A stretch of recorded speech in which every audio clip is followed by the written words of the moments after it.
Hello, Bianca. I'm recording you. Building a chicken house. No. See any other snakes around here? No, I think we're good for now. One snake per day. Oh, whoa, almost kneeled down in a red ant's nest. I really need to start looking where I walk. Okay, so Bianca, why don't you tell us a little bit about this chicken house you're making? Chicken tractor, chicken cart. It is loosely based off of Justin Rhodes' chick shop, but his uses too much money and I don't like spending money like that, so I'm making a 4x4 chick shop basically, and I am not going to make the full thing at once. I am starting with just a basic layout so we can get those chicks out of our house. The front is going to be covered with one of these half-by-half hardwood cloths. The bottom is going to have two of them, and yet the three other sides are going to have three of these 6-inch fence boards on each. So for those of us that have a little difficulty, imagining exactly what you're talking about, why don't you tell us about the materials you purchased first and are going to use? Okay. I got 4 2x2s. I had them cut them in half so it would fit in the truck better. And they were what size? 8-foot longs. All right. And then I got 16 of these fence boards that are 6 inches by 5 feet. 6 inches is actually 5.5, so I'm actually using them to measure the sizes that I need, because they're never quite perfect since they're cut wet. Mm-hmm. And I have 2 rolls of this hardware cloth there. It's 2x5, and I have 1 roll that's open right there. That is 3x5. That is going to cover the front and a little piece of the top, because I want them to have a little bit of sun coming straight ahead from them, so like straight over them. Mm-hmm. In case they need to be locked in there for a little bit longer. And the floor? The floor is these 2 rolls of hardwood cloth. All right, awesome. So it's basically going to be enclosed in wood on 3 sides, and then you're going to have a wire mesh for the front, and then cover with boards on top, and then a wire bottom, right? Yep.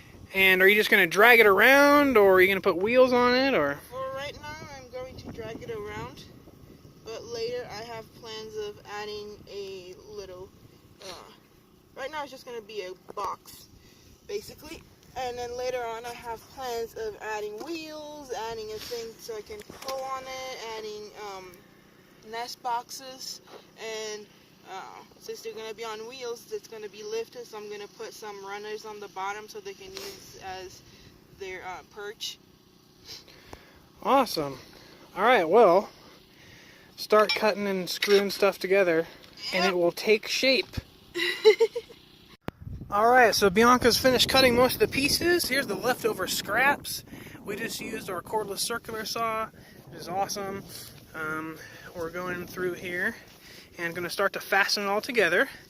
So this right here with the screen on it is going to be the front of it, and then we have the side here going back to another side right here, and then that'll be the frame. In the bottom of it, you see we have the screen in place, the hardware cloth, and that'll go on the bottom. And then over here, we just have a rough outline of the top. We're going to install those. These are called run-in wild, which means they just run over one edge, and then we're going to go back and trim it to the exact size it needs to be. And then we're going to go ahead and assemble the thing. So we'll be back in a little bit, and hopefully we have a little better idea of what it's going to look like. Right? Yep. Alright, just a quick note here. These are the fasteners we're using to install the edges. They are a T25 style drive driven screws.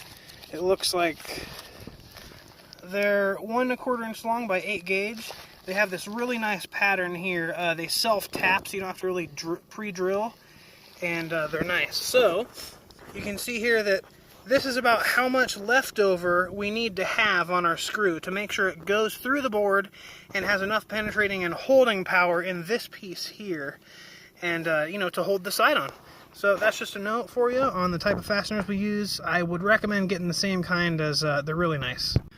Alright, so a quick note is we installed 1 screw exactly in the center because we're dealing with a non-level surface here, and if we need to, we can lift one board up or down a little bit, you know, to kind of make it exactly square. You see these edges right here getting non-square and then square again. So that's just an easy way to get it aligned without having to undo a ton of screws. So go ahead and push it back this way, Bia, a little. There you go. That's about perfect.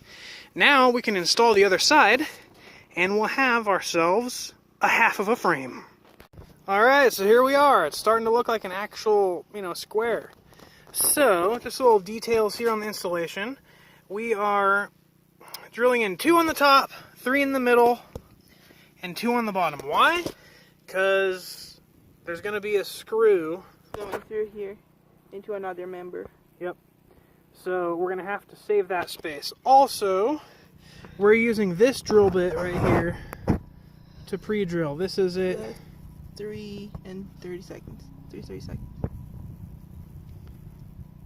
There you go. 3:30 seconds drill. This prevents splitting of edges. I didn't do this once, and guess what? Split the whole edge. So I'm now doing it on every single hole.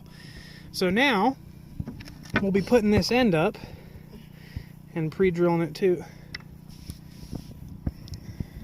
And then we'll be back. So, since I didn't make it exactly 4 feet, I basically made the distance between the with 2 of these screens on the bottom.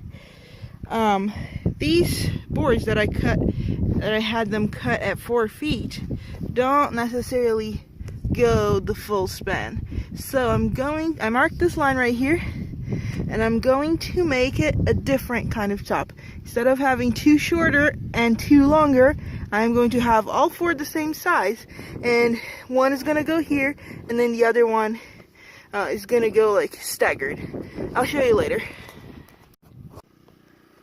So like I was saying, each end goes over one side, and then it goes all the way to the end. And then the other one goes over and all the way to the end, and the last one over all the way to the end. This way I can make my lid with no problems, even though they weren't long enough to span the whole distance of it. Alright, here we are. We are almost done. Alright, we got our portable compressor with, these are long staples, alright? And then this is the stapler. And we're basically going along, and we cut this to width here. And as you can see, there is a gap, so we have this last board, which we're just going to install right over it.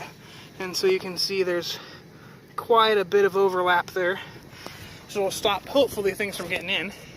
And then what we're going to do is, these are sticking out. We're just going to kind of come by with a hammer and just bend them over like that. So it'll help with the rigidity of it, and from anything going up and getting torn up when they walk by, namely probably me and my pants.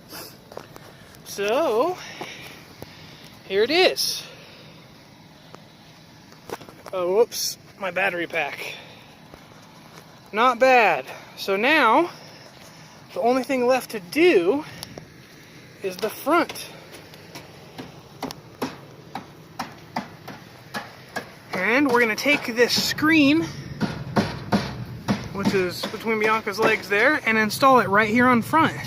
Then all we got to do is go install the floor, and we're good to go.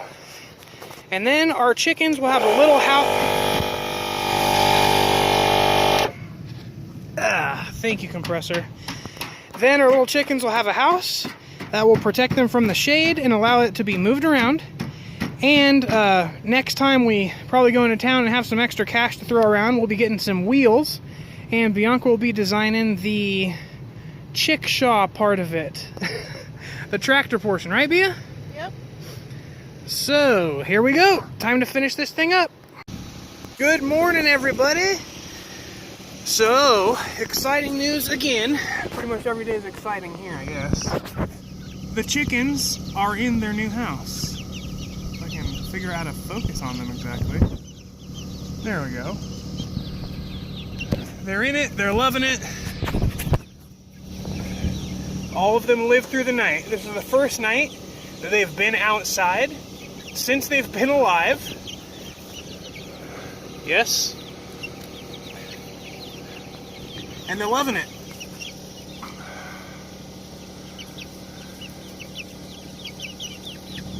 Hey guys.